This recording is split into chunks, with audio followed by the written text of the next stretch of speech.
Hello friends, क्या सिर्फ hard work से प्रोडक्टिविटी इंक्रीज होती है या फिर स्मार्ट सुपरविजन और परफॉर्मेंस बेस्ड रिवॉर्ड भी इम्पॉर्टेंट होते हैं? आज के कंसेप्ट में इसी पावरफुल आइडिया पर बात की जाएगी। Welcome back to Pooja 3 minute crash course, जहां हम मैनेजमेंट के कंसेप्ट को सिंपल, प्रैक्टिकल और एग्जाम ओरिएंटेड वे में समझते हैं। आज हम कवर करेंगे 2 important techniques of FW Taylor, that is differential piece wage system and functional foremanship. तो चलिए समझते हैं।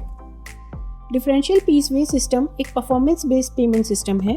जब वर्कर ज़्यादा एफिशिएंट होगा उसे हायर वेजेस मिलेंगी, जो स्टैंडर्ड अचीव नहीं करेगा उसे लोअर वेजेस मिलेंगी। सिंपल वर्ड में, बेटर परफॉर्मेंस बेटर पेमेंट। इसका मेन ऑब्जेक्टिव था वर्कर्स को मोटिवेट करना ताकि प्रोडक्टिविटी इंक्रीज हो सके। चलिए इसे एक सिंपल एग्जांपल से समझते हैं। स्टैंडर्ड आउटपुट है 50 यूनिट्स पर डे। वर्कर ए ने 60 यूनिट प्रोड्यूस किए हैं, उसे हायर वेजेस मिलेंगी।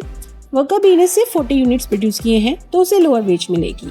यह डिफरेंस इंटेंशनल है ताकि वर्कर्स खुद एफिशिएंट बनने की कोशिश करें। टाटा स्टील जैसी कंपनी में आज भी परफॉर्मेंस लिंक्ड पे सिस्टम इसी कंसेप्ट पर बेस्ड है। अब बात करते हैं फंक्शनल फोरमैनशिप की। ट्रेडिशनल सिस्टम में एक ही सुपरवाइजर सब कुछ हैंडल करता था। टेलर ने कहा यह प्रैक्टिकल नहीं है, अलग अलग फंक्शंस के लिए अलग अलग स्पेशलिस्ट होने चाहिए। इसलिए उन्होंने सुपरविजन को 8 स्पेशलाइज्ड फोरमैन में डिवाइड किया। इसे हर एरिया में एक्सपर्ट सुपरविजन मिलती है और एफिशिएंसी इंप्रूव होती है। टेलर ने 8 स्पेशलाइज्ड फोरमैन डिफाइन किए, उन्हें 2 डिपार्टमेंट्स में डिवाइड किया।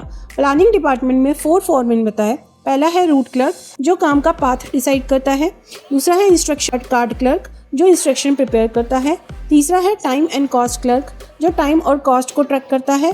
एंड फोर्थ है डिसिप्लिनेरियन, यानी जो रूल्स और डिसिप्लिन को मेंटेन करता है। इसी तरह प्रोडक्शन डिपार्टमेंट में भी उसने 4 फोरमैन बताए। गैंग बॉस, जो कि वर्कर्स को ऑर्गेनाइज करता है। स्पीड बॉस, जो प्रोडक्शन स्पीड को मॉनिटर करता है। रिपेयर बॉस, जो मशीन को मेंटेन करता है। और इंस्पेक्टर, जो क्वालिटी को चेक करता है। हर फोरमैन एक स्पेसिफिक एरिया का एक्सपर्ट होता है। यही स्पेशलाइजेशन का पावर होता है। इन दोनों टेक्निक्स के एडवांटेज क्या हैं? वर्कर्स परफॉर्मेंस के बेसिस पर ज़्यादा अर्न कर सकते हैं, जो मोटिवेशन क्रिएट करता है। हर फंक्शन में एक्सपर्ट सुपरविजन होता है, जिससे क्वालिटी और एफिशिएंसी दोनों इंप्रूव होती है। लेकिन इनकी कुछ लिमिटेशन भी होती हैं, जैसे कि डिफरेंशियल वेजेस से वर्कर्स पर प्रेशर आ सकता है और 8 फोरमैन होने की वजह से कभी कंफ्यूजन भी हो सकता है कि किसका ऑर्डर फॉलो करना है। इसलिए कोऑर्डिनेशन बहुत क्रिटिकल होता है।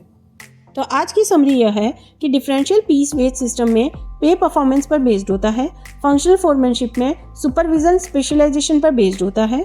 दोनों ही टेक्निक का एक ही गोल है, एफिशिएंसी और प्रोडक्टिविटी को मैक्सिमाइज करना। ये टॉपिक स्पेशली इंपॉर्टेंट है UGC नेट एस्पिरेंट्स के लिए, MBA और BBA स्टूडेंट्स के लिए और उन सभी के लिए जो मैनेजमेंट को सिंपल 3 मिनट में समझना चाहते हैं। अगर ये आपको हेल्पफुल लगा तो लाइक, शेयर, सब्सक्राइब जरूर करें।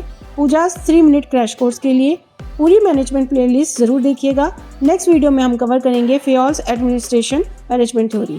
तो मिलते हैं नेक्स्ट क्लास में। Keep learning, keep growing. Bye bye.